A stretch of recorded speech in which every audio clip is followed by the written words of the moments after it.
number. Here this is a circle given and there is some pattern over here. You have to look at this pattern, observe this pattern and then answer. Here you and me are not supercomputers, so only thing is practice. Practice as many problems as possible. We also have in these 500 plus questions all the similar problems, so that you can get more of the practice. The pattern followed over here is multiply by 2 minus 1. 4 multiply by 2 8 minus 1 7.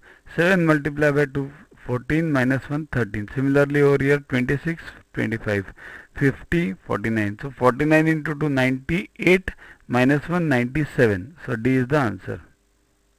I will show you one more similar problem. Find the missing figure number in this figure. Now again the same thing, observations only. Try it yourself first. Let's see, and then I will give you the answer.